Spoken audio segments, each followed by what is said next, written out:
a quien confeccionó la primera bandera, la bandera trigarante. Fue una mujer, Virginia Vilchis. Ella bordó la primera bandera nacional.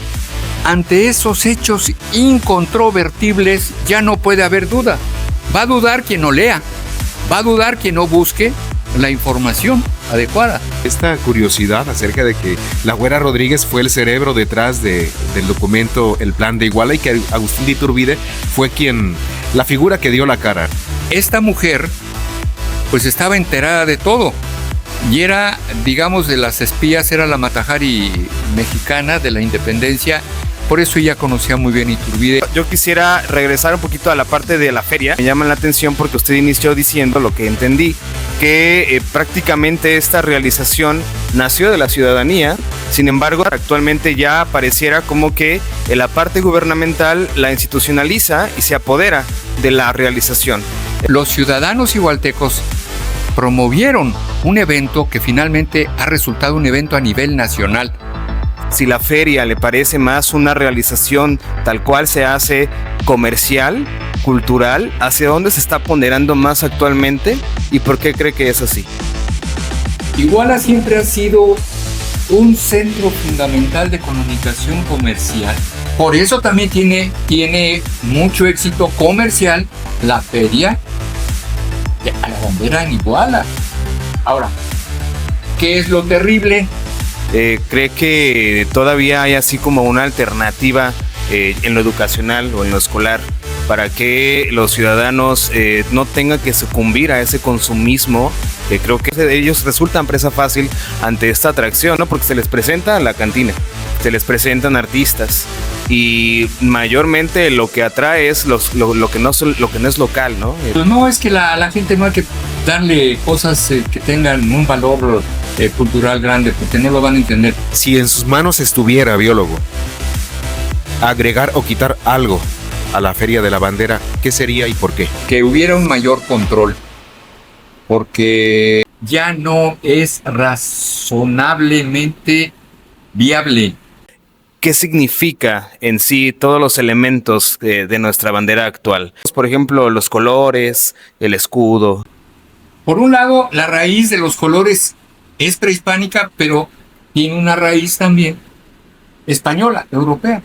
Por eso encontramos que hay una similitud con la bandera italiana que tiene verde, blanco y rojo. Desde Aztlán hasta México han de haber visto unos cientos, miles de veces a águilas devorando serpientes, pero no era un mensaje biológico, era un mensaje astronómico. Ellos se guiaban por las estrellas más que por los hechos biológicos. Desasesorados es un podcast independiente de dogma religioso, partido político e intereses ajenos a lo educacional y cultural, por lo que los comentarios y opiniones expresados en él son responsabilidad exclusiva de sus emisores.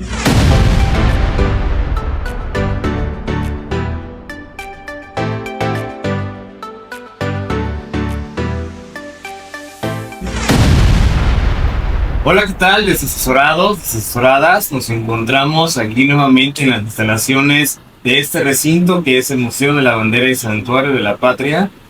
Aquí estamos para iniciar uno de los contenidos de esta nueva temporada de Desasesorados, que hemos decidido, dado que estamos dentro del marco de la Feria de la Bandera Nacional aquí en Iguala de la Independencia, Guerrero, abordar, como ustedes ya habrán visto quizás, algunos conocimientos que la gente, igualtecos, visitantes tienen acerca de esta celebración. Y pues de esto va esta nueva temporada, al menos en una sección de lo que va a representar el contenido que tenemos para ustedes.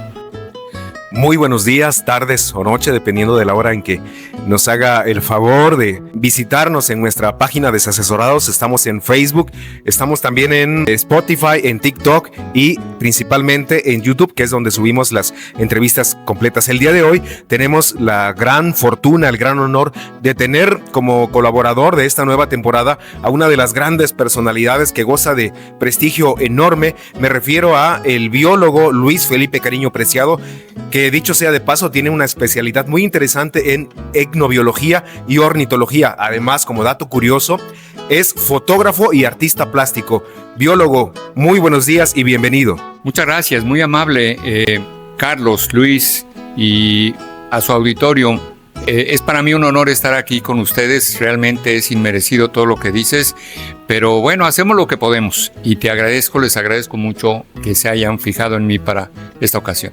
El agradecimiento y el honor es nuestro, biólogo, que además también tengo la fortuna de haber sido compañero como integrante de la Sociedad Mexicana de Geografía y Estadística. Eso solo por mencionar algunos de los clubes o sociedades de las que usted ha formado parte, porque su gran trayectoria le respalda, que sería más fácil preguntarle en dónde no ha estado, de qué no ha sido parte.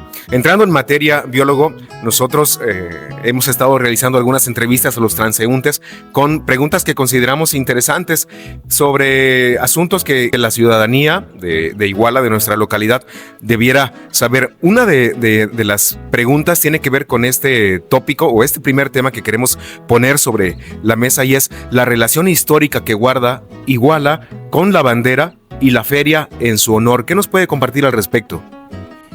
Bueno, hay una situación muy interesante porque resulta que un ciudadano igualteco fundó un grupo pro festejos del Día de la Bandera. Este señor se llamó Rafael Gama Núñez. Y este señor, ciudadano, junto con otros ciudadanos, se abocaron en 1938, justo en el año en el que se nacionaliza el petróleo en México.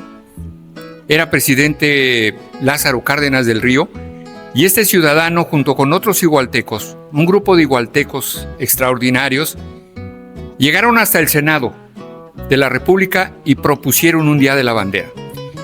En ese momento, en el 38, México todavía no entraba a la guerra, y entonces a la Segunda Guerra Mundial, y entonces había un gran espíritu nacionalista.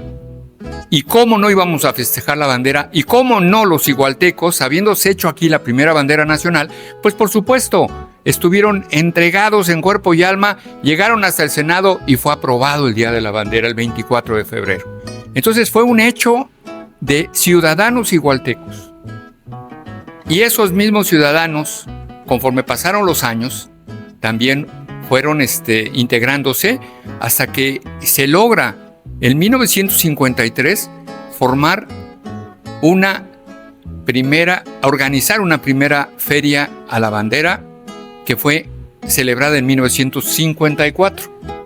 Pero dense ustedes cuenta cómo los ciudadanos igualtecos promovieron un evento que finalmente ha resultado un evento a nivel nacional, ¿sí? Y entonces, desde hace 73 años, la feria pues es una feria muy destacada en el sur del país, no solamente del estado de Guerrero, en el sur del país. Y entre las ferias guerrerenses es la más importante, porque incluso ha llegado a asistir a esta feria hasta 1,5 millones de visitantes. Así que es una feria muy, muy importante. Muchas gracias, biólogo. Ha habido un debate muy curioso, además muy interesante, respecto a quién confeccionó la primera bandera, la bandera trigarante.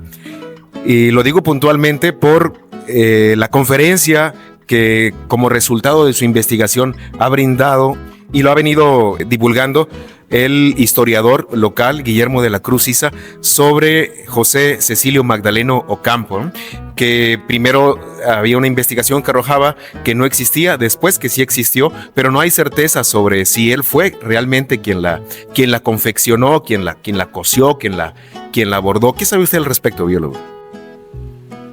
Muy bien, pues hay una parte de los estudios históricos que se denomina la tradición oral. La tradición oral a veces nos informa de cosas que sucedieron en el pasado y es una parte de lo que debe hacer un investigador. Además de, por supuesto, los textos, la iconografía y todos los textos pues, son fundamentales para una investigación histórica.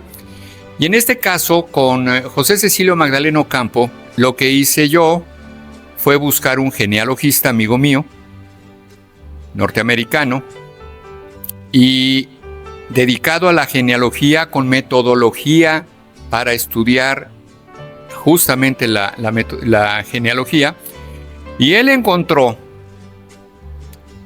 datos en archivos parroquiales, sobre todo de Taxco, en donde encontró a los abuelos maternos, a los abuelos paternos de José Cecilio Magdaleno Ocampo, a los padres de José Cecilio Magdaleno Ocampo. Todos ellos estaban en Taxco. Taxco en ese momento era el real de minas más importante del sur del país, y por eso tenía una gran población y muchísima gente vivía ahí, atraídos por las actividades mineras de ese real de minas, que por cierto Taxco fue el primer real de minas en el continente americano, real de minas europeo en el continente americano.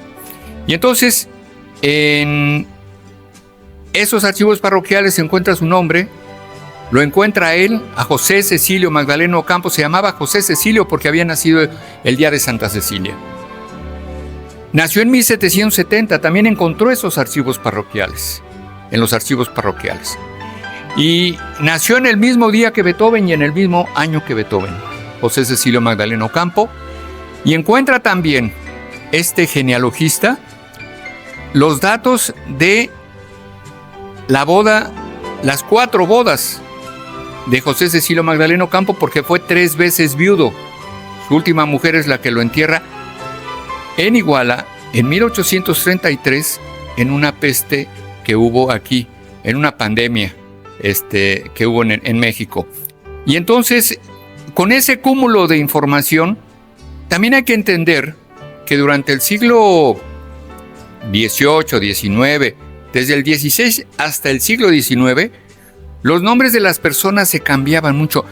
Antes le decían aquí en Iguala Magdaleno Ocampo, pero Magdaleno es apellido y Ocampo también es apellido. Él se llamó José Cecilio, ¿sí? Magdaleno Ocampo eran sus apellidos. Y entonces, con esa investigación que publicamos en el mejor libro que se ha publicado en Iguala, que es el Plan de Iguala y la Independencia de México, en ese libro publicamos el artículo, el ensayo de este genealogista. Presentamos también, se publicó ahí su árbol genealógico, porque de él, a lo largo de los siglos, resultó que también es ancestro de un gobernador del estado de Guerrero, Lavín, y de otro gobernador del estado de Morelos. Hasta tiene relación con Modesta Ayala. Y otro de sus descendientes es el señor cronista de Cuernavaca, ¿sí?, de apellido Lavín. Entonces, Felipe, el buen historiador Felipe Lavín. Entonces, ante esos hechos incontrovertibles ya no puede haber duda. Va a dudar quien no lea, va a dudar quien no busque la información adecuada. El libro sobre la independencia de México y el Plan de Iguala se puede comprar en la ferretería La Vencedora. Y ahí van a encontrar esa investigación incontrovertible de que José Cecilio Magdaleno Ocampo existió, vivió, y ahí están los datos. Y entonces, pues solamente es cuestión de revisarlos adecuadamente para poder llegar a esta conclusión única. José Cecilio Magdaleno existió. Ahora bien, la tradición oral dice que él participó en la elaboración y culminó la primera bandera nacional, la bandera trigarante. Hay otra investigación, otra publicación del doctor en ciencias Florencio Benítez González, en donde él, hurgando en distintos textos, encontró que la bandera trigarante empezó a hacerse, a abordarse en el Colegio de las Vizcaínas, en la Ciudad de México, y que fue una mujer, Virginia Vilchis, una estudiante, una alumna de esa escuela muy famosa en la Ciudad de México y durante el virreinato. Ella bordó la primera bandera nacional en sus 3 partes, que llegaron así en 3 partes, según informa Florencio Benítez González. Llegaron a Iguala y aquí es donde terminó de confeccionarla José Cecilio Magdaleno Ocampo. Así que no solamente intervino él, también intervino una mujer. Qué bueno que hubo manos femeninas y manos masculinas en la factura de nuestra primera bandera nacional, que primero se dio a conocer aquí. Y no podía circular una bandera completa en el virreinato en ese momento, cuando solamente había y podían circular pendones y banderas del virreinato españolas.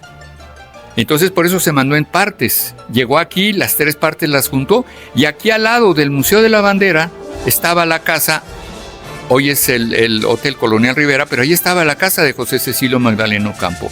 Y ahí se combinó a unos metros al lado del Museo de la Bandera. Ahí se terminó de hacer y se dio a conocer por primera vez aquí en Iguala, en la entonces Plaza de Armas de Iguala, frente a la iglesia. Ahí conoció el pueblo de México a su estandarte nacional, y por primera vez ahí circuló la bandera con los 3 colores nacionales. Quiero también abundar un poco, justamente el compañero de la Asociación de Historiadores y Cronistas de Iguala, el doctor Florencio Benítez, en este número de la revista Revolución hizo un artículo muy interesante sobre el origen de las ferias en Iguala. Y entonces ahí él informa, el doctor Florencio Benítez, que en el año de 1835, el presidente de México, que era Miguel Barragán, que era conservador, y el gobernador del estado de Guerrero, que era Manuel Díez de Bonilla, hicieron un decreto para que Iguala se constituyera en ciudad, y con el nombre de Iguala de Iturbide, con el premio además adicional de que Iguala pudiera celebrar una feria en honor de San Francisco de Asís, una feria que iba a iniciarse el 4 de octubre, por supuesto, y iba a terminar el 10 de octubre. Entonces, esa es la primera noticia de las ferias que hubo en Iguala, y la publica Florencio Benítez en la revista Revolución, en este número que se hizo para celebrar los 50 años, que en realidad iban a ser los 49 años de celebración de la Feria a la Bandera. Entonces, nuestra primera feria ya fue en el año de 1954. Se empezó a organizar en 53, pero se realizó en 54. Y antes, en 1932, también lo menciona el doctor Florencio Benítez, se hizo en Iguala otra feria en 1932 para celebrar los 100 años de que se sembraron los 32 tamarindos en la Plaza de Armas de Iguala. Entonces, a los 100 años, en 1932, se celebró esa otra feria, y fue una feria de carácter estatal, y llegaron candidatas y se nombraron a las primeras candidatas a reina de la feria de los tamarindos, y resultó entre todas las beldades guerrerenses una igualteca que fue la ganadora de esa feria dedicada a los tamarindos en 1932. Por eso ojalá que pronto ya podamos poner el monumento ahí del señor, de todos los monumentos del señor Vieira, ¿sí?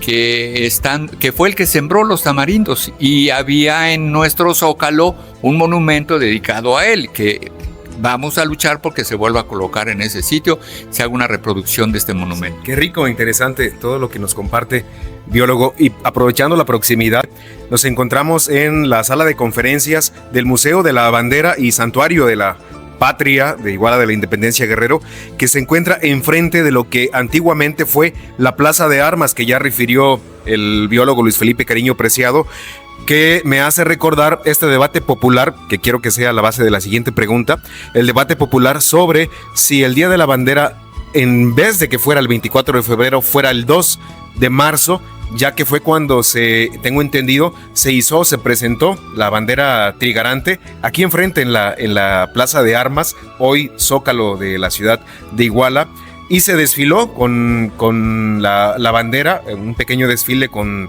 el ejército, y se le rindió homenaje. 2 de marzo o 24 de febrero, Día de la Bandera, biólogo. En realidad, la presentación de la bandera, históricamente documentado, es el 2 de marzo de 1821. El 24 de febrero, aquí mismo en Iguala, en donde está actualmente lo que llamamos coloquialmente en Iguala el Monumento a la Bandera, que en realidad es el monumento a la ciudad de Iguala, monumento a la bandera y a los defensores de la patria. Ahí donde está ese monumento estaba el cuartel de Iturbide, que se lo había prestado, un igualteco muy, muy distinguido. Le prestaron ese local como cuartel a Iturbide. Y el 24 de febrero, él da a conocer el plan de Iguala. Él lo jura ante una Biblia y un crucifijo, y lo mismo hacen sus oficiales. Preparan después de eso, bueno, se manda el plan de Iguala al virrey, y se manda también a los principales jefes militares del país. Y el 2 de marzo se hace la presentación de la bandera, se le hacen honores a la bandera, y 3 batallones que componían las fuerzas de Iturbide, más algunas de las fuerzas de Vicente Guerreros de los insurgentes, y 3 batallones, el batallón de Murcia, el batallón de Celaya y el batallón Tres Villas, formados en la Plaza de Armas de Iguala, hoy Zócalo. Ahí esos 3 batallones juran defender el plan de Iguala, juran defender la bandera, y por primera vez en la historia de México se le hacen honores a la primera bandera nacional. Hasta entonces, después de 300 años de dominación española, nunca se había hablado de una bandera nacional. Y el 2 de marzo se presenta la primera bandera nacional con los 3 colores nacionales desde entonces, y es un hecho histórico único, porque ahí podemos decir que nace México y su simbología más profunda. Y fue aquí en Iguala. Tenemos el honor, los que vivimos en Iguala, de estar en un sitio extraordinario. Y entonces, esa presentación de la bandera, pues le da también el marco a la creación del primer ejército del país, que fue el ejército de las 3 garantías. Podemos decir que el ejército mexicano nace aquí. Iguala también es la cuna del ejército mexicano. Con el tiempo hubo otros cambios, pero el primer ejército nacional también estuvo aquí en Iguala, ¿sí? Entonces, esos 3 batallones más las fuerzas insurgentes, pues forman en su unión el primer ejército nacional. Entonces, el 2 de marzo es el día, digamos, históricamente que se presenta la bandera. Pero ¿qué pasó? Que en el siglo XIX, este personaje, Luis Gonzaga Vieira, que había sembrado los 32 tamarindos, se presenta en el cementerio de San Fernando, en la Ciudad de México, a unas cuadras de la Alameda Central, en la Ciudad de México. Él se presenta junto con muchos otros grandes personajes de la época, y frente a la tumba de Vicente Guerrero, el 24 de febrero, celebran la primera noticia que se tiene de un reconocimiento oficial. Antes de 1938, en el siglo XIX, se celebra entonces la bandera nacional. Entonces, eso hace que el Senado en 1938, tomando como antecedente histórico que el 24 de febrero, en el siglo XIX, se le hicieron homenajes y se festejó el Día de la Bandera, pues por eso se quedó ya como costumbre decir que es el 24 de febrero, ¿sí? Pero como esta feria de nosotros incluye también al 2 de marzo, pues bueno, vamos a considerar ese periodo, ¿sí?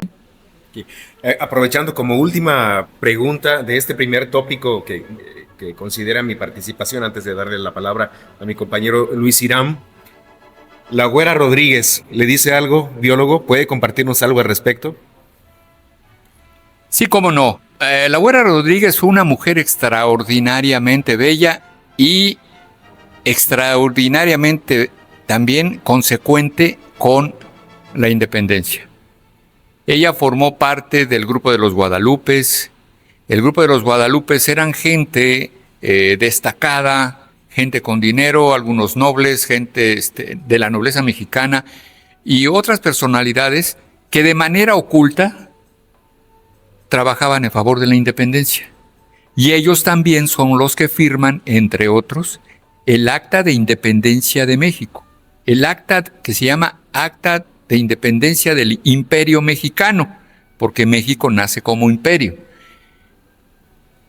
Algunos miembros del grupo de los Guadalupe son los que firmaron el acta junto con Iturbide, en fin, y los demás. Pero esta mujer pues estaba enterada de todo y era, digamos, de las espías, era la Matajari mexicana de la independencia. Ella era espía en favor de la independencia, por eso ella conocía muy bien Iturbide, conocía a toda la gente importante.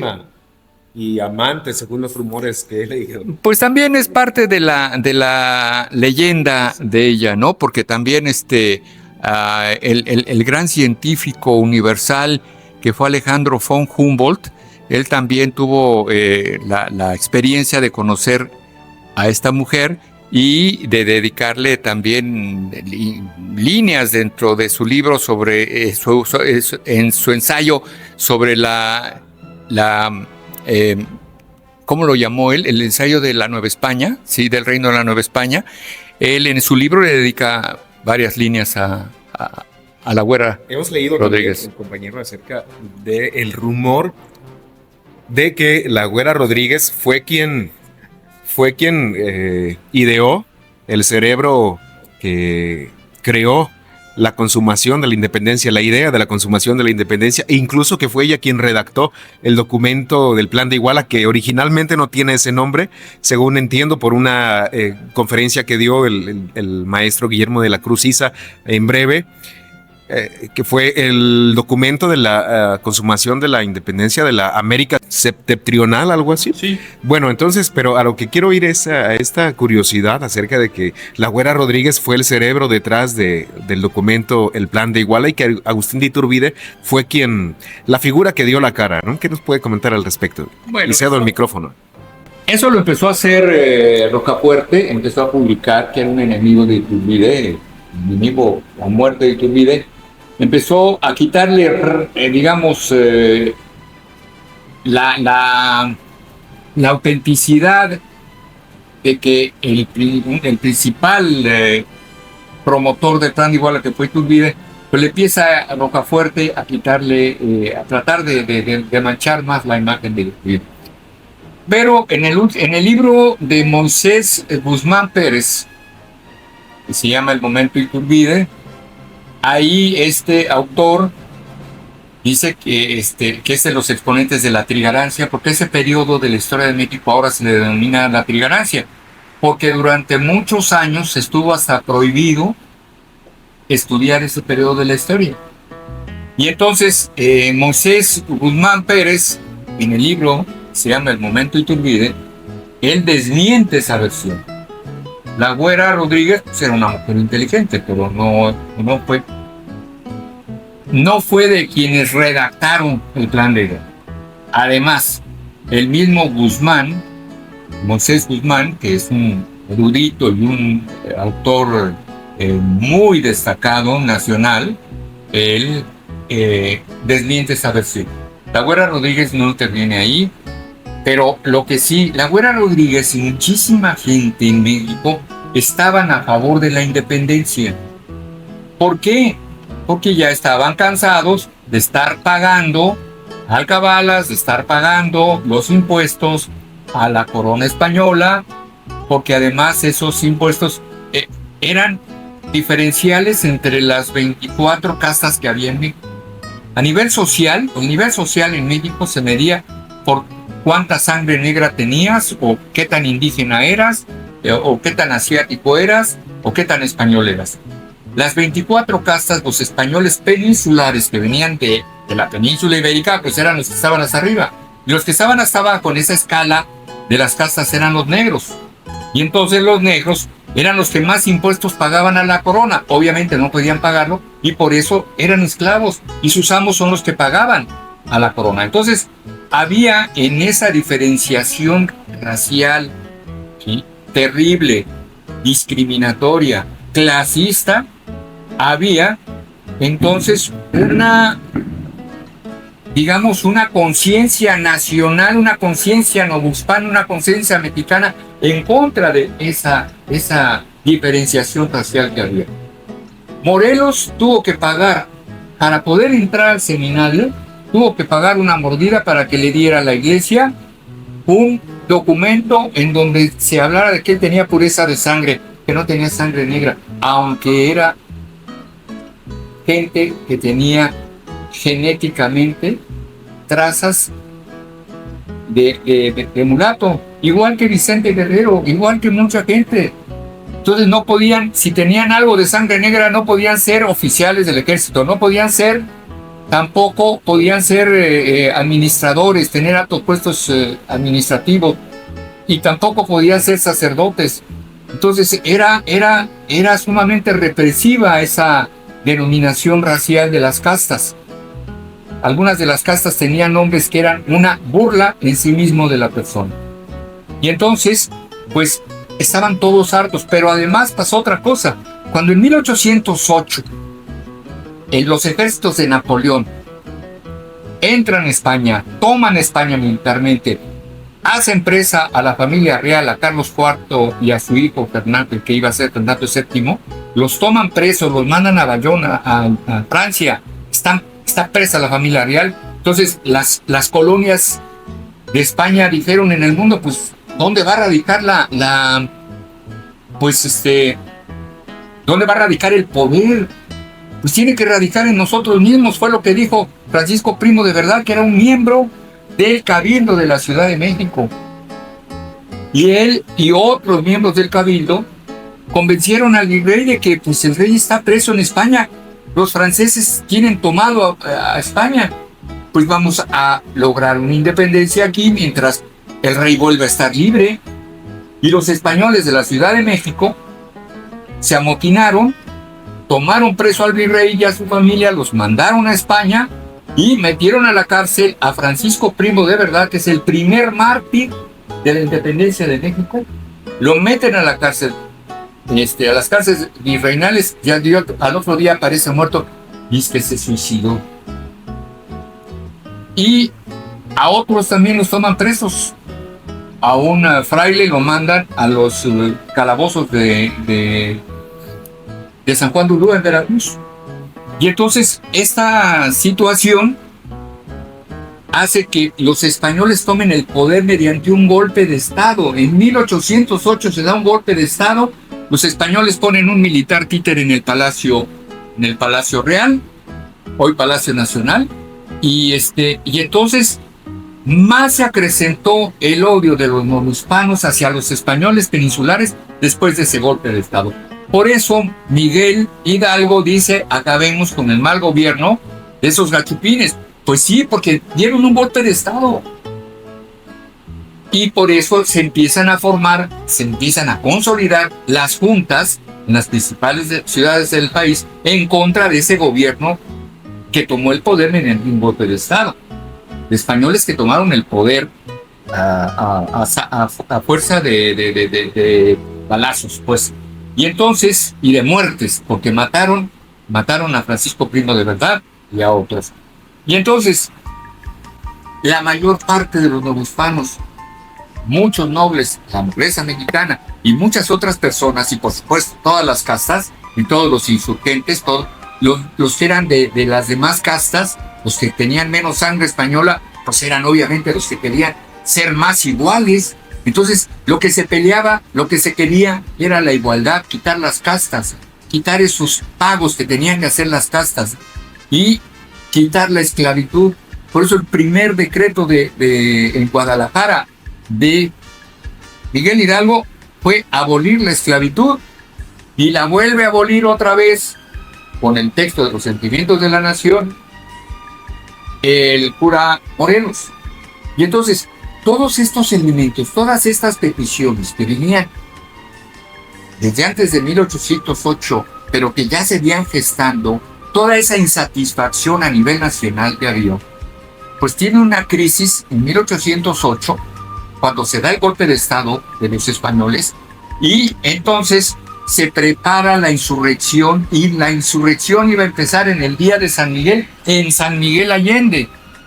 Y Allende fue el principal promotor de la independencia, antes que Hidalgo. A Hidalgo lo llama Allende, lo integran al grupo, pero Miguel Hidalgo tenía una gran aceptación y fue muy hábil, porque toma el estandarte de la Virgen de Guadalupe, y con eso se asegura que lo sigan los indios y la mayor parte de las castas, porque la Virgen de Guadalupe es una virgen sincrética.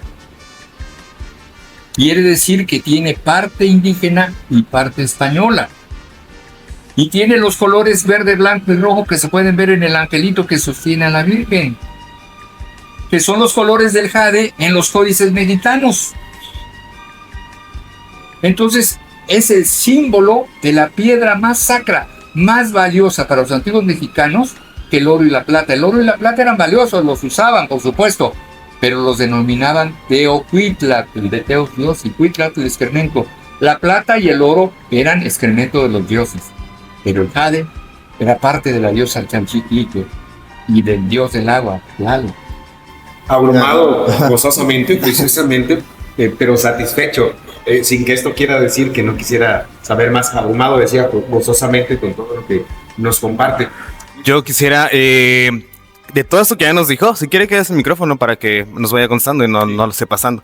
Creo que al fin somos maestros nosotros, y aparte de que tratamos de hacer contenido para difundir la cultura, la historia de Iguala, también buscamos de repente la relación que hay entre todo esto que se sabe de Iguala y lo que está por saberse, por descubrirse, con esta parte didáctica. Me llama mucho la atención en todo lo que comentó, por ejemplo, el hecho de que pueda distinguir, maestro, maestra que nos está escuchando. Hay una parte que comentó acerca de esta tradición oral, y quiero pensar que la otra, no sé si llamarle de la parte documental de los datos, que creo que de repente se nos olvida que la historia pues converge en todo ello, ¿no? Más bien lo que se nos cuenta, converge en cosas que se van contando oralmente y cosas que se descubren mediante documentos, y es muy importante tener esa distinción también como docentes, incluso también reconocer que niños y niñas, adolescentes, jóvenes pueden también ir haciendo esa distinción en lo que van investigando, y no solamente, por ejemplo, dar los datos de historias, de fechas, de lugares, porque creo que otra cosa que también encontré en todo lo que nos comentó es esta importancia que a veces también hacemos a un lado de la parte ética y moral que tiene la gente que va haciendo historia en México y en el mundo. Entonces creo que es muy importante reconocerlo para no caer también en prejuicios nada más, y también en datos erróneos, ¿no? Que también eso es muy importante y distinguirlo. Regresando, y diría muchísimo más también, pero me voy a extender mucho. Yo quisiera regresar un poquito a la parte de la feria. Cuando nosotros investigamos o salimos a preguntar a los transeúntes, a los igualtecos, nos encontramos con algunas respuestas precisamente que me llaman la atención, porque usted inició diciendo, lo que entendí, que prácticamente esta realización nació de la ciudadanía, fue una iniciativa tal cual. Sin embargo, si nos ponemos a revisar, actualmente ya pareciera como que la parte gubernamental la institucionaliza y se apodera de la realización. Entonces, tal cual la pregunta que yo quisiera hacer, ya desde su opinión y obviamente con toda la experiencia que usted tiene y el conocimiento, actualmente si tuviéramos que decir si la feria le parece más una realización tal cual se hace comercial, cultural, ¿hacia dónde se está ponderando más actualmente y por qué cree que es así? Bueno, es que tendríamos nosotros que visualizar que Iguala siempre ha sido un centro fundamental de comunicación comercial desde tiempos prehispánicos, desde tiempos virreinales. Iguala ha estado a mitad del camino entre el sur y el resto del país. Desde tiempos prehispánicos, el cacao del Soconusco pasaba por Guerrero rumbo a la Ciudad de México. Y el cacao era una materia prima extraordinariamente valiosa en el mundo. Entonces, Iguala siempre ha sido muy comercial. Por eso deciden hacer, en tiempos porfirianos, la estación del tren de Iguala, que no solamente fue la estación de Guerrero más importante, sino del sur del país. Y fue tan importante comercialmente Iguala, que por eso vinieron muchísimos comerciantes europeos y, bueno, incluso de otros lugares del mundo.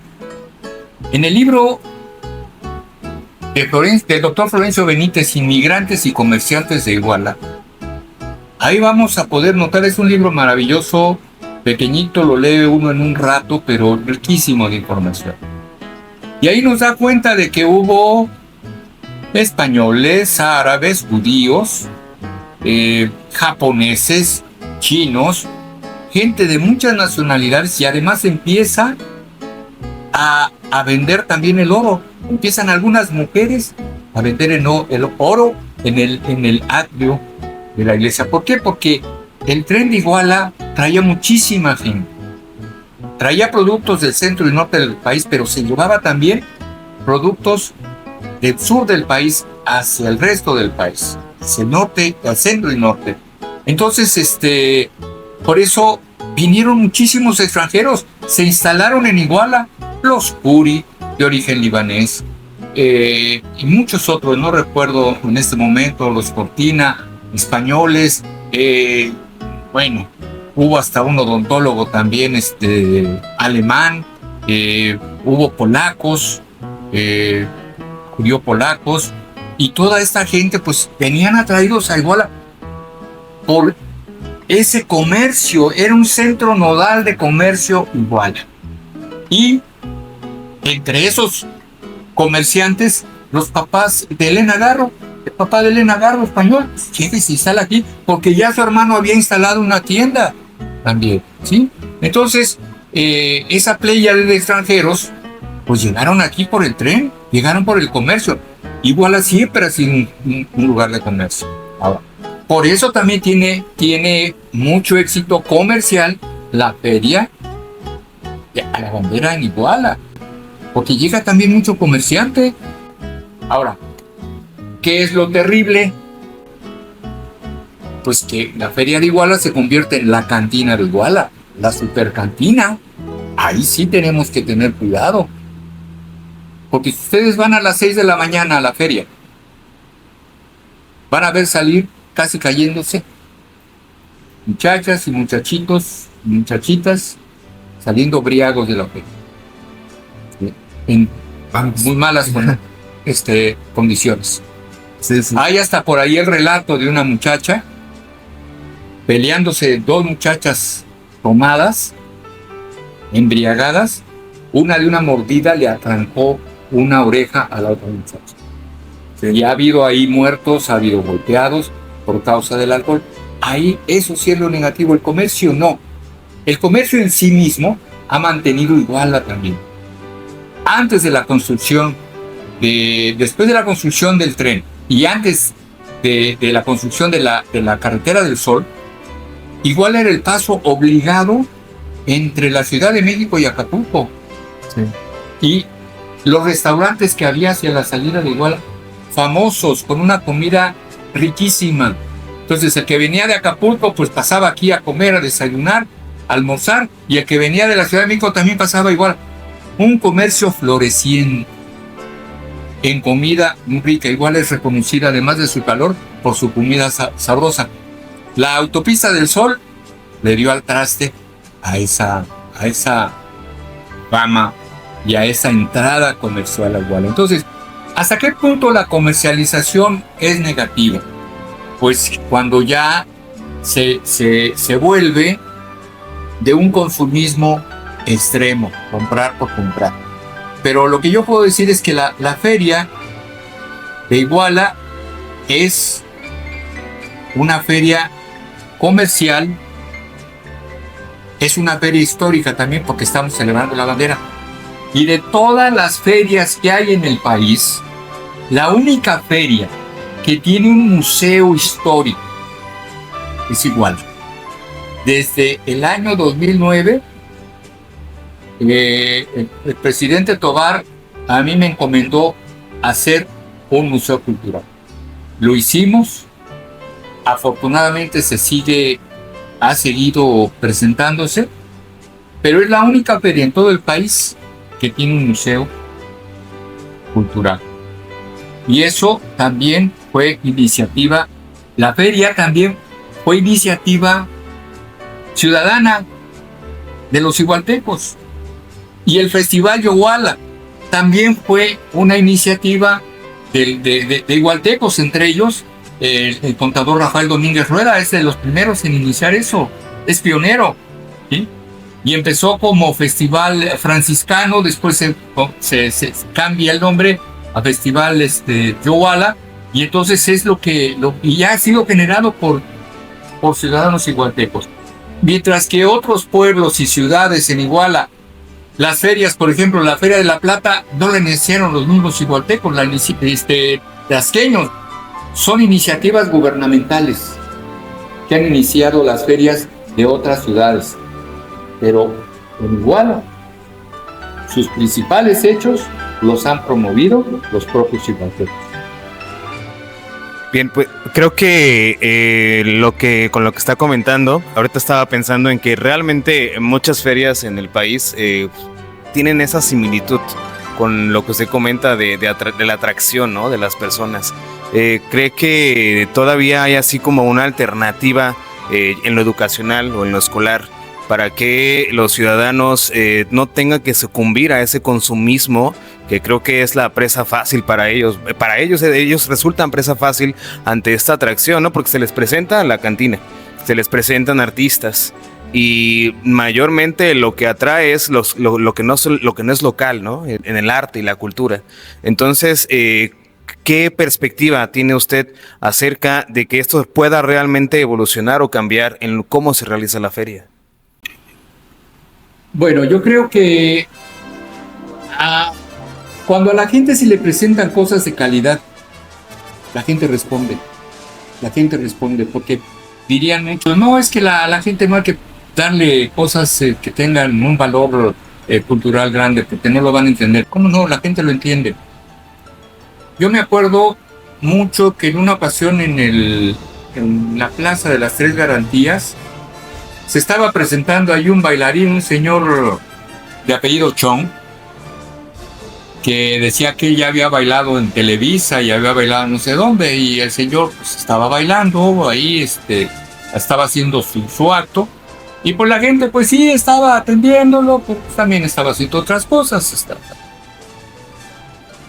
De repente, casi sin que nadie lo notara, presentan a un muchacho igualteco que ahora está en Estados Unidos, y él empieza a cantar, y él es un tenor, y empieza a cantar como tenor, y toda la gente se volvió a ver. La gente reconoce la calidad cuando la ve. ¿Quién fue Giovanni? Él se presentó y empezó a cantar, y todo el mundo se fue a verlo. Entonces, cuando tú le presentas a la gente calidad, Cuando hicimos esta revista Revolución, porque en ese momento, en el año 2000, 2002, 2001, las revistas que había en Iguala pues eran revistas de fotografías de muchachos y muchachas en diferentes cantinas. Y eso era la revista Color, pues sí salían ahí Socialité. Cuando se presenta la revista es aceptada inmediatamente. Tuvo 3,000 suscriptores, en su mayor parte profesoras. Pero si tú a la gente le presentas calidad, la gente va a responder. Pero si tú presentas cosas malas, pues bueno, pues sí, te van a aceptar, mientras no llegue algo mejor. Entonces, si en la feria se presentaran mejores artistas, porque por supuesto los que tienen mucho éxito son los artistas populares, Famosos. ¿sí? Que tienen una fama, pero eso es espectáculo. Hay gente que se dedica a hacer espectáculos, llama la atención, tiene dinero y años después ni quien se acuerda. Pero es muy diferente un evento artístico a un evento escenográfico. ¿Sí? Muy diferente.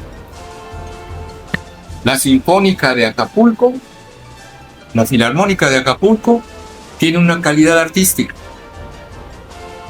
Pero bueno, probablemente se atiborre más el Teatro del Pueblo con un grupo más popular que la Filarmónica.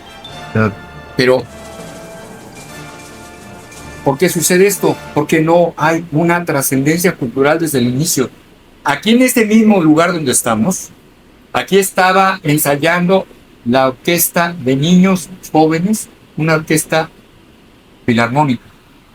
Esos niños, pues obviamente, ya tienen otra educación musical y ya son el futuro público también de eventos de una mayor calidad.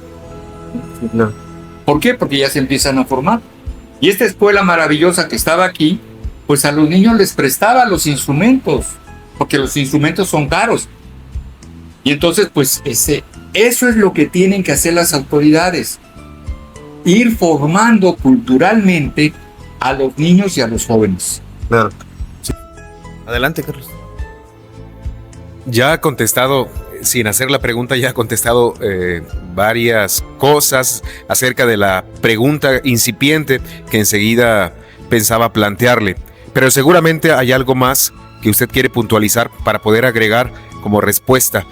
Si en sus manos estuviera, biólogo, agregar o quitar algo a la Feria de la Bandera, ¿qué sería y por qué? Bueno, pues yo reduciría en la feria el horario de las cantinas, porque en esas fechas se generan muchos accidentes. Implicaría también tener estas pruebas del alcoholímetro a la salida de los estacionamientos de la feria. No permitir que gente alcoholizada maneje, que se han presentado muchos accidentes. Entonces, que hubiera un mayor control, porque si se controla el alcohol aquí en Iguala, en la ciudad, con mayor razón se tiene que controlar en la ciudad. Es lo primero que hay que controlar. Eso yo lo sugeriría para evitar pues accidentes de todo tipo, ¿sí? Porque no es, ¿cómo les diré? No es conveniente que el alcohol que está socialmente aceptado y legalmente permitido pueda estarse distribuyendo durante prácticamente todo el día y toda la noche, ¿no? Sobre todo toda la noche es el problema. Es lo que yo trataría de controlar más. La presentación de los artistas, pues sí, está bien, no hay ningún problema, eso hace muy atractivo también a la feria. Pero el alcohol es una droga, hay que entender que es una droga. Porque cualquier sustancia que altere tu sistema nervioso central, tu raciocinio, es una droga. Pero es que la gente dice, es que el alcohol y las drogas. No. El alcohol es una droga junto con todas las demás. Altera de una manera terrible. Terrible. La persona, conforme va consumiendo alcohol, su cerebro, desde la parte frontal, es lo primero que se compromete. Se va comprometiendo, se va nulificando, y hasta que llega a niveles del cerebro reptiliano, en donde la persona ya responde nada más por instintos. Y ahí es donde se agreden, ahí es donde una persona puede matar al compadre con el que estaba tomando porque algo le dijo que no le cayó bien, porque ya el cerebro reptiliano ya no es razonablemente viable. Se vuelve, si te da coraje en ese momento, acabas con lo que está enfrente de ti. Entonces, hay que tener cuidado, hay que normar la alcoholización de las personas. Cada vez más, la última encuesta nacional ya muestra un gran nivel de alcoholismo, sobre todo en mujeres jóvenes. Así que es lo único que hay que controlar, el alcohol. Los demás eventos que se dan dentro de la feria, pues bueno, se tienen que dar así. Y el comercio en sí mismo no es malo. Cuando hay abuso, entonces... Aprovechando sus conocimientos de tecnología. Sí, bastante interesante. Acabo de leer una parte de esta revista que dice lo que hemos perdido de Iguala. También podríamos en algún momento hablar de todo precisamente eso que ya hemos perdido. A mí me gusta mucho y me apasiona de repente también identificar cosas que había en la ciudad cuando era pequeño y que actualmente ya son un recuerdo nada más, ¿no? Muy interesante. A ver, regresando ahora que estamos hablando de la feria, vámonos al simbolismo tal cual, que es la bandera en sí. Quisiéramos aprovechar todo esto que usted conoce, que ha estudiado, para que pudiera decirnos a la gente que nos está viendo y escuchando qué significa en sí todos los elementos de nuestra bandera actual. Si pudiera también darnos datos simbólicos de otras banderas que han formado parte de este legado patriótico, pues también estaría genial. Pero si pudiéramos empezar por la que actualmente tenemos y nos pudiera describir qué es lo que simboliza cada uno de los elementos, por ejemplo, los colores, el escudo, no sé, usted pudiera ampliarnos un poquito más la información. Bueno, ya había tratado yo a propósito de los colores del jade, los códices prehispánicos y poshispánicos mexicanos. Los colores del jade son verde, blanco y rojo, sí, en los códices. Pero también, los colores son sincréticos también. Es una maravilla ir conociendo la historia de México, la simbología de México, porque lo mexicano finalmente ahora es en parte prehispánico y en parte también europeo. El sincretismo de los colores se da cuando encontramos que las tres virtudes teologales en la religión católica son verde, blanco y rojo. Así que hay un sincretismo. Por un lado, la raíz de los colores es prehispánica, pero tiene una raíz también española, europea, que considera las tres virtudes teologales. ¿Cuáles son las tres virtudes teologales? La esencia de la religión católica, esas tres virtudes teologales son fe, esperanza y caridad. ¿Sí? Y entonces, resulta que están también en la bandera, porque también están en la Virgen de Guadalupe. Okay. Y también, por eso encontramos que hay una similitud con la bandera italiana que tiene verde, blanco y rojo, sin el escudo. Porque la mayor parte de Italia pues también fueron los estados papales. Entonces siempre una relación muy directa entre el clero católico y los diferentes reinos de Italia. Y por eso tienen esos colores también. Por eso ahí notamos que en la bandera nacional y en el manifiesto, en el plan de Iguala, intervinieron distintas gentes. Lo dice el mismo autor que mencioné hace rato, Moisés Guzmán Pérez, dice que en el plan igual intervinieron varias cosas. Y dice también este autor, muy reconocido, que hay indicios de las reuniones en el templo de la profesa, que está en la esquina de Isabel la Católica y Madero, en cuya puerta principal vemos también 3 estrellas. Y hubo algunos autores que decían, esas son las que le dieron origen a la bandera trigarante, las 3 estrellas. ¿Sí? ¿Por qué? Porque esas estrellas están en esa entrada porque son las 3 virtudes teologales. Si ustedes van a la catedral principal de México en el Zócalo, hasta arriba de la puerta papal, que únicamente se ha abierto 2 veces en 300 años, en 500 años, hasta arriba vamos a ver 3 esculturas que son fe, esperanza y caridad. Y entonces, ahí está la mano jesuita, en el plan de Iguala y en la bandera, por esas 3 estrellas, por esos 3 colores. Ahora, los sacerdotes, sobre todo los jesuitas, que son los maestros de los seminarios, que son la parte más erudita de los sacerdotes católicos, un jesuita tiene por lo menos dos o más licenciaturas.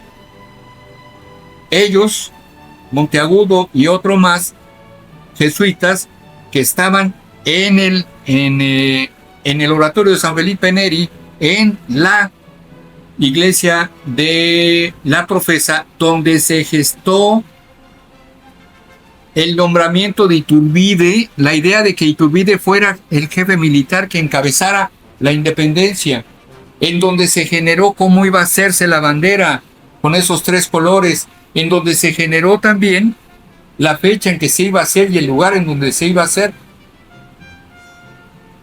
Eso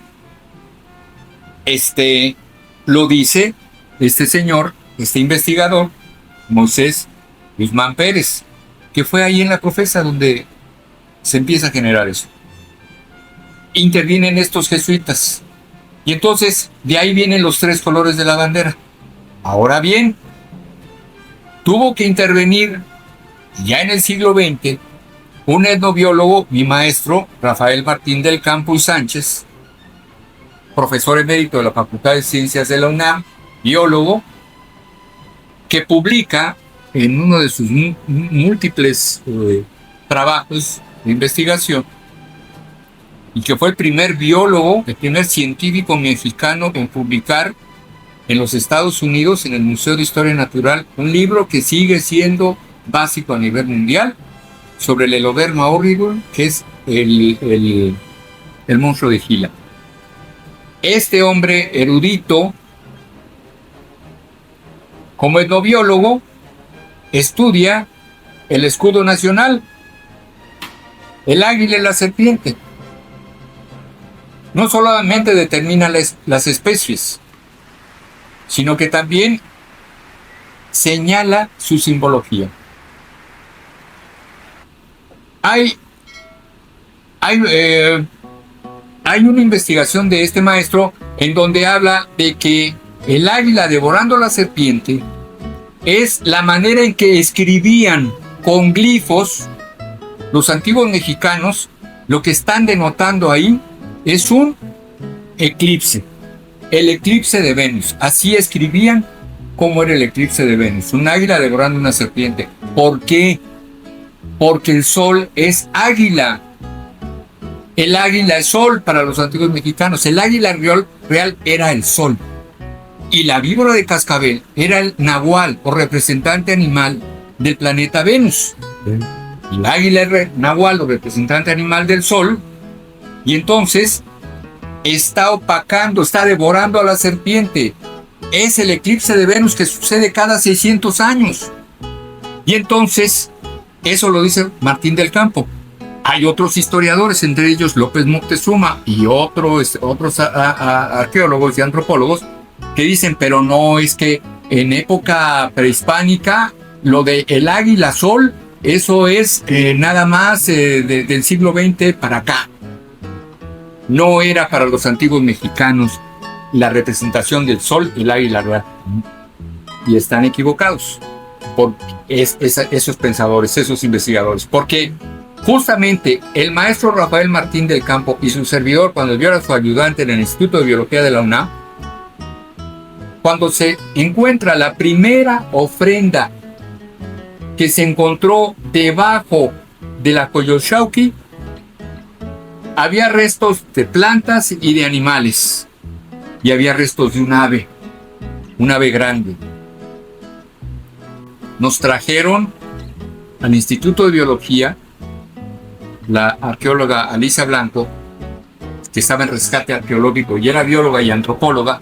Ella nos trajo los restos de esa ave a que la determinara el maestro, y yo en ese momento estaba ahí. Yo soy especialista en aves de presa, águilas, halcones y gavilanes.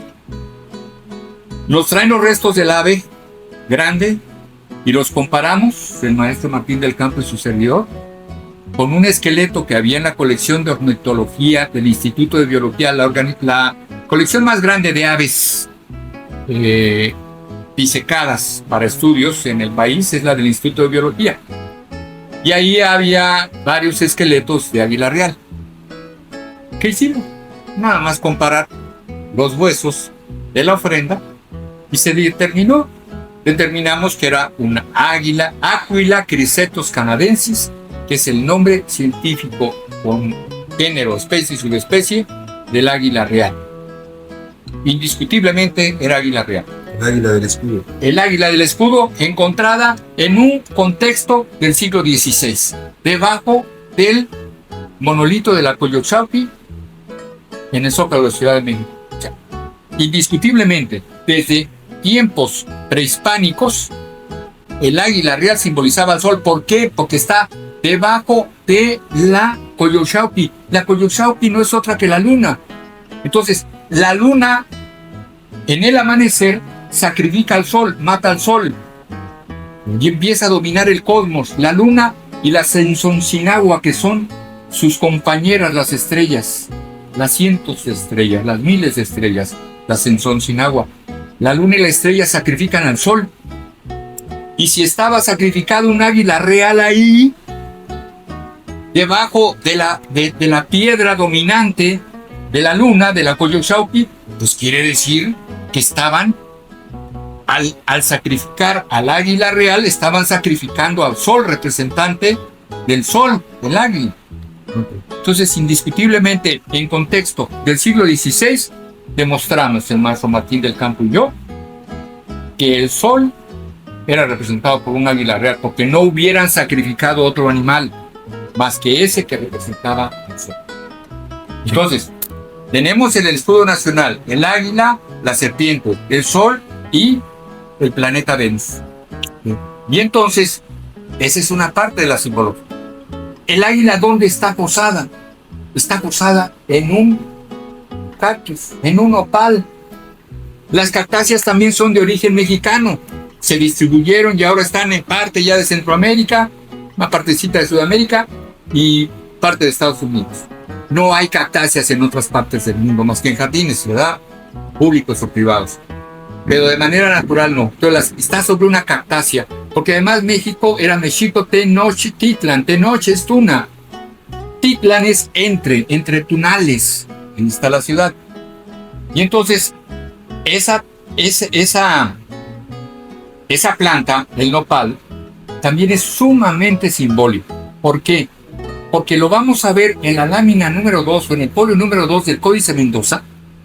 Y ahí las dos tunas de ese nopal en el Códice Mendoza, donde está posada el águila, tienen los colores verde, blanco y rojo.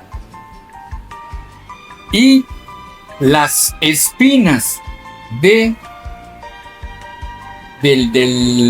cactus, del nopal, tienen la base blanca y la punta roja. Y están sobre la planta verde. Entonces, ahí vemos los tres colores. Esa planta, en ese momento, tiene los colores del jade. Es un cactus mágico, porque el mensaje del águila devorando la serpiente, biológicamente, parece la depredación de una rapaz sobre un reptil. pero va más allá. Es un mensaje cósmico, es un mensaje astronómico. Lo que estamos viendo, lo que nos está diciendo esa imagen, es que es un eclipse de Venus. Y ese era el mensaje de los dioses, porque en su camino desde Turquestán, desde el mítico Aztlán, hasta lo que hoy es la Ciudad de México, en cosa de 600 años, los dioses les habían dicho: cuando vean ustedes en el firmamento un eclipse de Venus, dibujada como el águila devorando la serpiente, ahí es el lugar donde van a fundar su ciudad. Ahí es el final de su viaje mítico. Ahí tienen que terminar, ahí van a fundar su ciudad. Y entonces, y es un mensaje astronómico, porque en el camino desde el Asia, desde Turquestán hasta México, desde Aztlán hasta México, han de haber visto unos cientos, miles de veces a águilas devorando serpientes, pero no era un mensaje biológico, era un mensaje astronómico. Ellos se guiaban por las estrellas, más que por los hechos biológicos, que tenían importancia, pero los astronómicos eran mucho más importantes. Por eso, cuando se habla de los mexicanos y sus construcciones, los mexicanos antiguos, se habla de arqueoastronomía, porque todas sus construcciones tenían que ver con los movimientos estelares. En Teotihuacán, la calzada de los muertos estaba orientada hacia donde nacía la constelación que hoy llamamos constelación de las Pléyades, que para ellos era la constelación Tianquistli. La calzada de los muertos, ¿por qué estaba orientada hacia donde nacía en el horizonte esa constelación a mayo? Porque esa constelación anunciaba las lluvias. A partir de ahí empezaban las lluvias en el planeta, en la parte del hemisferio sur. Y entonces ellos orientaban así todas sus construcciones. Eso es arqueoastronomía. Por eso para ellos era fundamental ver el eclipse de Venus. Ese era el verdadero mensaje de sus dioses, fundar su ciudad ahí. Y llegan además a un lugar extraordinariamente bello, con 2 volcanes nevados, pero además hay una laguna de agua salada y varios lagos de agua dulce, que entre todos forman la imagen de un conejo kilométrico, gigantesco, cuya superficie, cuyo espejo de agua era el cosmos en la Tierra, porque reflejaba al sol en el día y a las estrellas y a la luna en la noche. Era el cosmos en la Tierra, donde los podías ver hacia abajo también, donde veían también a los eclipses. Y entonces en ese lugar, con forma de conejo gigantesco, pues era la luna. Por eso muchas lagunas en el país, en México, se llaman Tuxpan, de Tochtli conejo, y Tlán locativo abundancial, donde vemos mucha luna, lleno de luna. Está un lago rebosante más en luna llena, ¿sí? Y entonces en ese lago, que era el conejo aquí, porque la luna llena, ellos veían, igual que las antiguas culturas hindúes, veían un conejo en la luna. Entonces la luna era conejo, el conejo era luna. Y entonces en esa laguna que ellos ven, dicen aquí, y viendo el eclipse de Venus, deciden hacer su ciudad ahí. Pero ¿dónde van a fundar su ciudad en ese conejo? El origen de todos nosotros y de todos los mamíferos, que es el ombligo. En esa laguna gigantesca buscaron hacia donde estaba el ombligo un islote, y ese islote que coincidía con el ombligo, ahí fundaron su ciudad. Por eso México. Por eso se llama México, en el ombligo de la luna. Viene de 3 raíces náhuatl: mestli, luna; xi, xi, de xicli, ombligo, y seoco, en. El nombre mágico, esotérico, cosmogónico de México es en el ombligo de la luna. ¿Sí? Su nombre oficial es Estados Unidos Mexicanos, pero el nombre mágico de México, astronómico, es Mexico. Tenochtitlan entre los lunares. 2 comentarios de todo lo que nos comentó. Es bastante lo que usted conoce. Nuevamente repito, creo que importante reconocer, porque a veces se nos olvida o no sabemos, el simbolismo, el sincretismo que hay en el simbolismo de la bandera, tal cual lo acaba de describir. Y también otra cosa que me parece bastante apasionante para mí es el hecho de que los símbolos, de repente también desde la parte de quien ejerce el poder o quien quiere controlar a las masas, por ejemplo, utilizan en discurso para poder darle un giro. En este caso, mencionaba que, por lo que entendí, que los colores están asociados a virtudes religiosas, ¿no?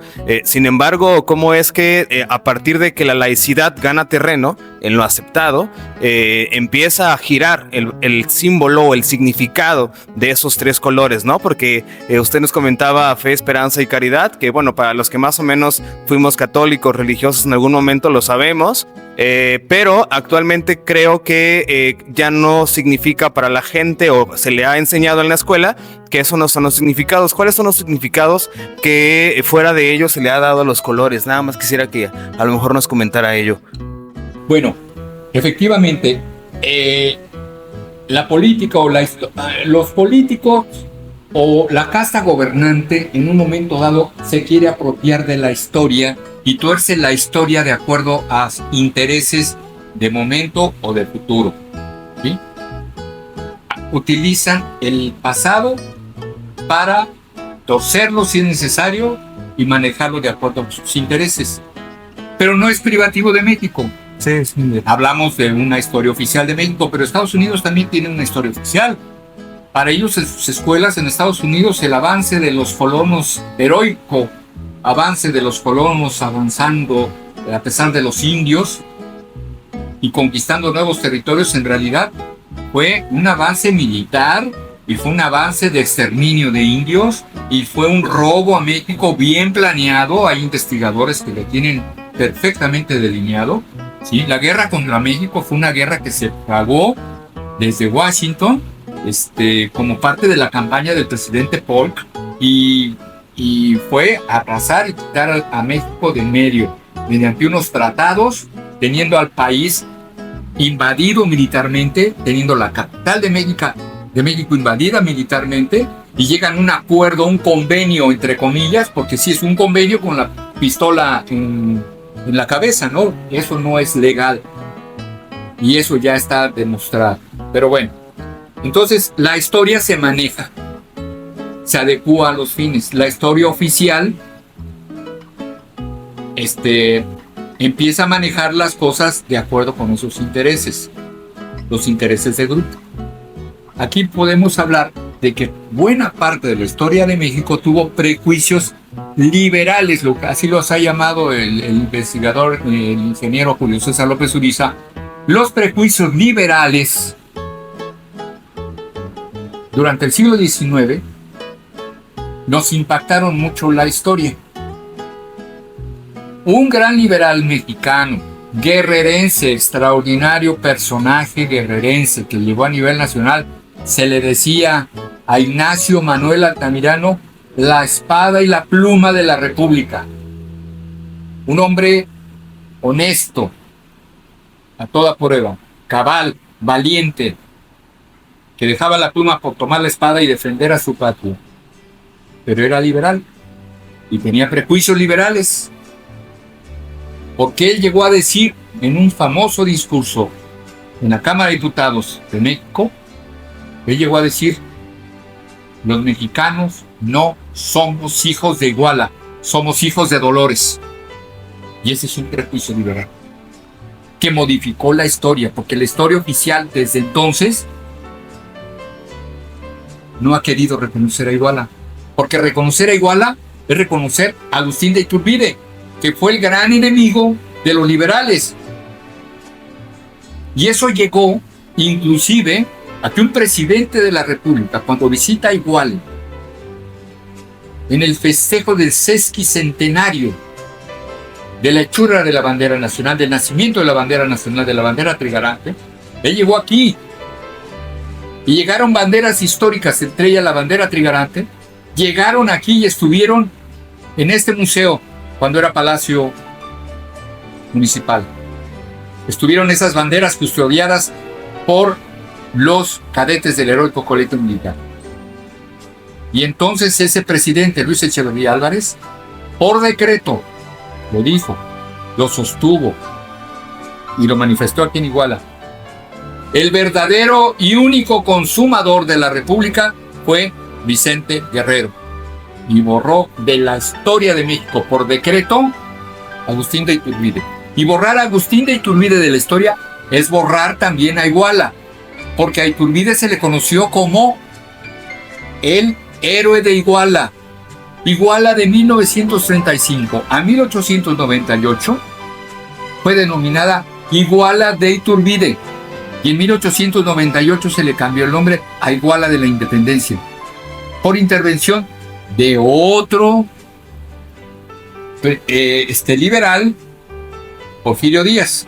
Con su prejuicio liberal, quitó a Iturbide del nombre de Iguala y le puso Iguala de la Independencia. Está bien que se siga llamando Iguala de la Independencia, pero la historia verdadera, lo que más se acerca a la verdad en la historia de México, es que tanto Iturbide como Vicente Guerrero tuvieron una importancia equivalente. Y el hecho de que se unieran siendo grandes enemigos y representantes de los liberales, Vicente Guerrero, y representante de los conservadores, Agustín de Iturbide, se unieron. Y cuando los mexicanos se unen, nos unimos, suceden cosas maravillosas, increíbles. Y por eso tenemos que reconocerle tanto a Iturbide como a Vicente Guerrero que pese a todo se unieron, porque si no se hubieran unido no se hubiera logrado la independencia de este país, ¿sí? Pero la historia oficial, con gente tan destacada como Ignacio Manuel Altamirano, no queriéndole reconocer a Iturbide, pues tampoco es no reconocerle a Hidalgo. Por eso en México se festeja la independencia el 15-16 de septiembre, el inicio de la independencia, cuando no se sabía ni cómo iba a terminar. Todos los demás países, Estados Unidos incluido, festejan su independencia cuando se terminó, cuando salió el acta de independencia de ese país. Aquí yo le al acta de nacimiento. Claro. Aquí yo le he preguntado a profesores cuándo se da a conocer y en dónde el acta de independencia de México. No lo saben. Iturbide fue quien ideó el simbolismo de los colores para la bandera garante.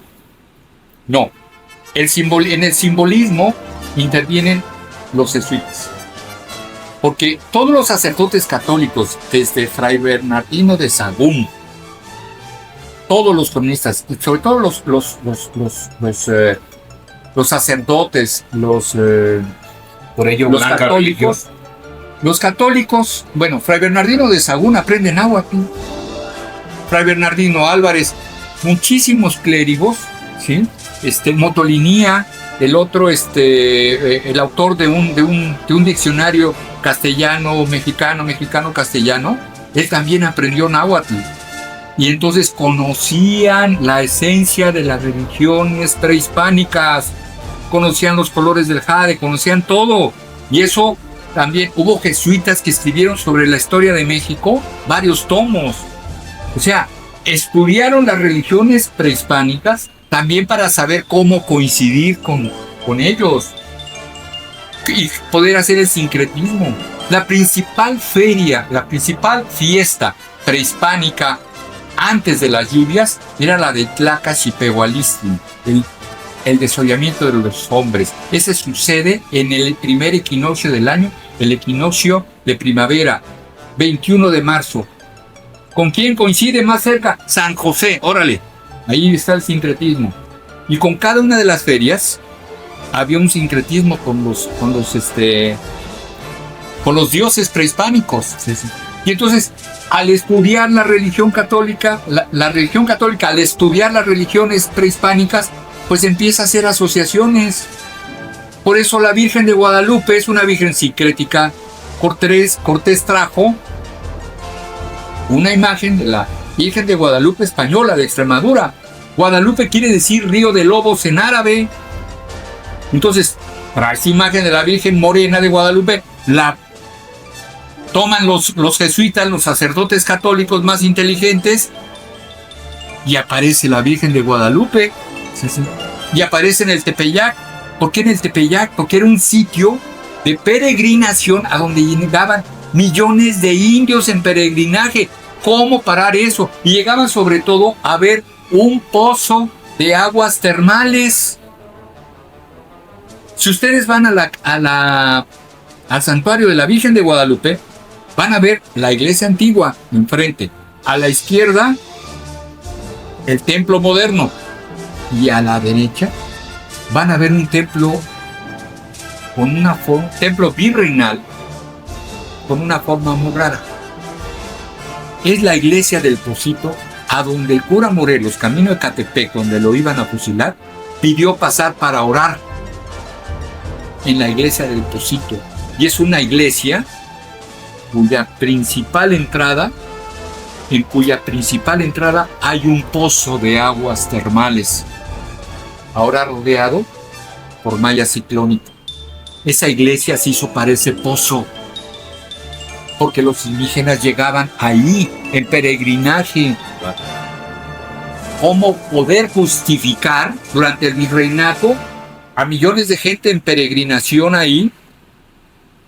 Por eso ahí nació. Y además, ¿quién encuentra a la Virgen? ¿Quién habla con la Virgen? San Diego. ¿Cómo se llamaba San Diego? ¿Cuál era su nombre náhuatl? Cuautlatoa, el que habla como águila. Era un hombre extraordinario. Y él es el que cambia la historia de México, la historia religiosa de México. Biólogo, originalmente, corríjame, verde, unión, blanco, religión, rojo, independencia. Los tres colores en el plan de Iguala y Iturbide los define. El verde es la independencia. El blanco es la defensa de la religión católica por sobre todas las demás religiones. Durante el gobierno de Iturbide no se iba a permitir la entrada de ninguna secta. La religión católica iba a ser única y estaba representada por el color blanco, la defensa de la religión católica. Y el color rojo era la unión de todos los mexicanos. Lo que ya se pedía desde que Hidalgo decreta en Guadalajara la abolición de la esclavitud. Que después, tengo entendido, Benito Juárez cambia el simbolismo de los colores. Sí. Cada gobierno ha cambiado los colores. Iturbide en el plan de Iguala señala que esos son los colores. Y si se fijan, la tercera virtud teologal, que es la esperanza, pues sí, pues tiene que ver con la independencia de México. Están esperanzados en que la independencia de México está bien. O sea, hay una similitud entre lo que son. No dijo textualmente que eran las tres virtudes teologales, Iturbide. Por eso las cambia un poco. Se vuelve la esperanza el color verde, el blanco la defensa de la religión católica y la unión de todas las sangres. Pero eso también es empatía. Eso también es la tercera de las tres virtudes teologales, que es la caridad. O sea, cuando tú tienes la caridad, tú tienes la empatía, tú sientes el dolor de otro, entonces eso también se puede representar por medio de la unión, y así los llamó. Pero a lo largo de la historia han cambiado ese significado, y de acuerdo también con los poetas. Hay quien dice: el verde es el verde de nuestros bosques, el blanco son las nieves de nuestras montañas, y el rojo es la sangre de los que perdimos, los que murieron por la patria.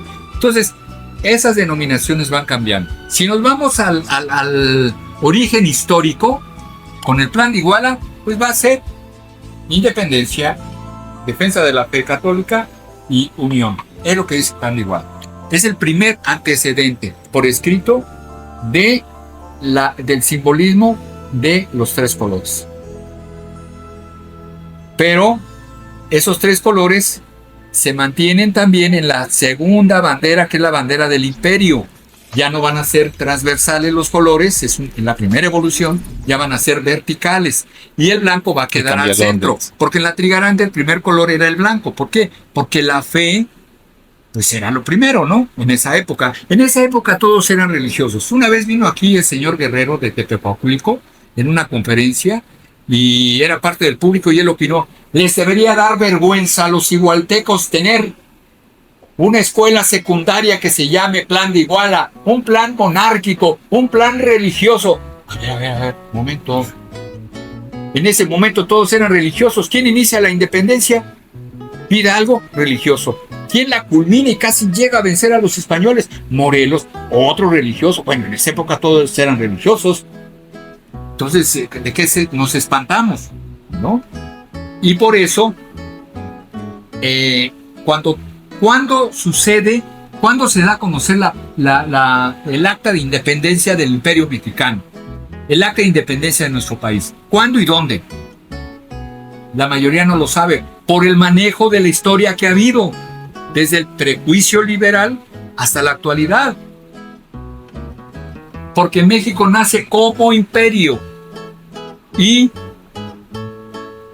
la fecha del acta de independencia de México está firmada el 28 de septiembre de 1821. Ahí, en esa fecha es cuando deberíamos festejar la independencia de México. Pero la festejamos al inicio. Es como si en lugar de festejar nuestro nacimiento, el día en que yo nací, no, lo voy a festejar el día en que mis padres me concibieron 9 meses antes. No, o sea... O con la prueba de embarazo. Anda. Sí. Sí, entonces, ese tipo de errores, fíjense, se vuelven errores históricos que defiende la capa gubernamental en el poder. Ese manejo ha estado siempre. Y les digo, no es privativo de México, ustedes lo saben. En todos los países manejan su historia de acuerdo a lo que quiere la capa gobernante. Biólogo, estamos muy agradecidos, además de sumamente complacidos con esta colaboración suya, grande, elocuente colaboración para esta nueva temporada, la segunda de Desasesorados. Muchísimas gracias. Queremos también solicitarle amablemente que nos permita un recorrido, que nos otorgue un breve recorrido sobre su oficina biblioteca, que está aquí enfrente mío. Pero antes tenemos un pequeño presente para usted, Luis. Sí.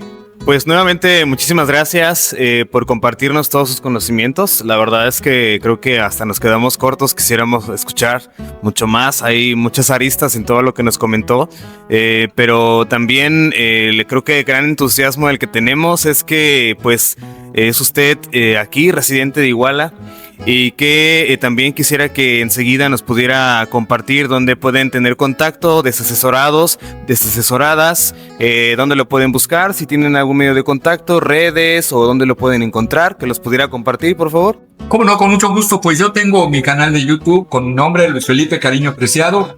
Ahí pueden ver mis videos. Estamos subiendo videos nuevos, y algunos históricos, es decir, ya muy viejos, ahí pueden ver alrededor de unos 80 videos, más o menos, de distintos tipos, que yo hablo de flora, de fauna, de historia de México, fauna y flora mexicanas, y de cosas que lo apasionan a uno. O sea, la historia de México es extraordinariamente bella, apasionante. Tal cual, ahí está. Bueno, de todas maneras les vamos a compartir el link. Cuando estemos ya en la publicación de Facebook o de YouTube, incluso pueden encontrar el link para que lo puedan seguir también. Y pues un pequeño detalle de parte de nosotros, muy poquito para todo lo que usted nos ha compartido hoy, y también la tacita, por supuesto, ya con el logo de Desasesorados y personalizado. Sí.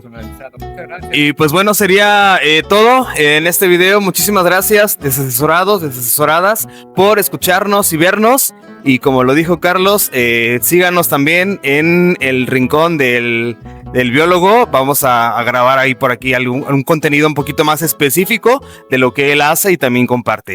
Gracias.